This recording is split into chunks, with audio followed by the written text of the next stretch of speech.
আসসালামু আলাইকুম রহমতুল্লাহি সম্মানিত প্রিয় ভিউয়ার্স, প্রিয় ভাই ও বন্ধুগণ, কেমন আছেন সবাই? আশা করি ভালো আছেন। আমি আপনাদের দোয়া আল্লাহর রহমতে বেশ ভালোই আছি। আমি বশীকরণ প্রো চ্যানেল থেকে এবং গুরু জ্ঞানতান্ত্রিক পেজ থেকে আপনাদের সামনে প্রতিনিয়ত উপস্থিত হই। যদি আপনি আমার বশীকরণ প্রো চ্যানেল থেকে ভিডিওটা দেখে থাকেন তাহলে অবশ্যই চ্যানেলটা সাবস্ক্রাইব করবেন, আর পেজ থেকে দেখে থাকলে তাহলে অবশ্যই পেজটা ফলো করে সাজাবেন।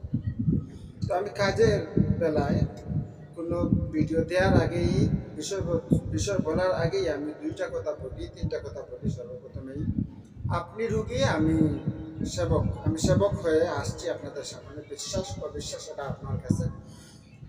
আপনি যদি কোনো ধরনের ভুক্তভোগী হয়ে থাকেন আর কোনো ধরনের সমাধান নিতে চান তাহলে আমার এই চ্যানেল থেকে আপনি ভিডিও দেখা কাজ করে নেবেন, আপনি সমাধান পাবেন। কষ্ট করবেন, সমাধান পাবেন। 2 নম্বর অপশন হলো আপনি ভিডিও দেখে করতে পারবেন না, তাহলে আপনি আমার সাথে যোগাযোগ করবেন। আপনার অ্যাড্রেস, আপনার তথ্য দিবেন আমাকে, সকল ধরনের যেগুলা লাগে ওইগুলা দিবেন। আমি তাবিজের কাজ ফ্রি করে দিব। চালানের জিনিসপত্রের নাম বলে দিব, ওগুলা কিনে এনে আপনি চালান ছাড়বেন, আমি তাবিজের কাজ করে দিব ফ্রিতে। খরচের কাজ যেগুলো, এগুলো আপনার কাছে থাকবে, আপনি কিনে এনে খরচ করে চালান দিবেন। 3 নম্বর, যদি এগুলোও না পারেন তাহলে আপনি সম্পূর্ণ খরচ আমাকে দিবেন। যে কোনো কাজের সমাধান আমি এনে দেওয়ার চেষ্টা করবো, আল্লাহ যদি চাই ইনশাআল্লাহ যথেষ্ট সহায়তা করবো একজন মুসলিম হিসাবে। এই 3টা অপশন থেকে যে কোনো একটা অপশনে আপনি কাজ করালে আমি করে দিতে পারবো, কোনো সমস্যা নেই। তো আবারও বলে থাকি, যদি আপনি আমার চ্যানেলে নতুন হয়ে থাকেন তাহলে অবশ্যই আমার চ্যানেলটা সাবস্ক্রাইব করবেন। আর আজকে যে বিদ্যাটা নিয়ে উপস্থিত হয়েছে, এই যে স্ক্রিনের উপর যে নকশাটা দেখতে পাচ্ছেন, এই নকশাটা হচ্ছে বান মারার নকশা, মানুষকে বান মারার নকশা।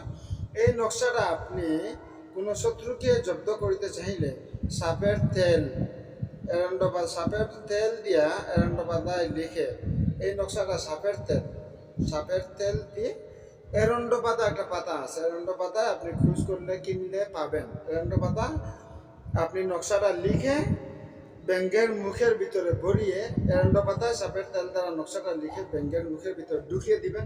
ঢুকিয়ে দেওয়ার পরে ঢুকিয়ে দিবেন, ব্যাঙ্গের মুখের ভিতরে ভরিয়ে দিবেন, দিয়ে তাহার লোহার সুই দিয়া দিবেন। মানে তার পেট দিয়া 2টা সুই, মুখ দিয়া 2টা সুই, মানে 5-7টা সুই, বেজোর সংখ্যা 5 থেকে 7টা।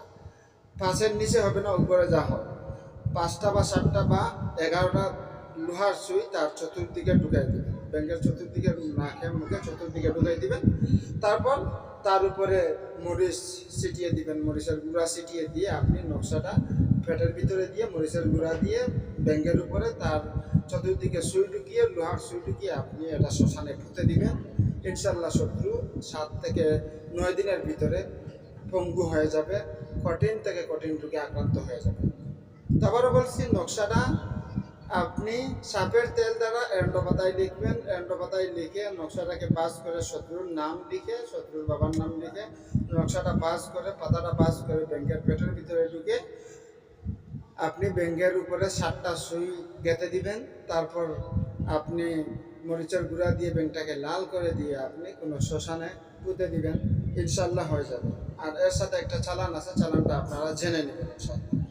তো আশা করি বুঝতে পারছেন। ভালো থাকবেন, সুস্থ থাকবেন, আবারও দেখা হবে।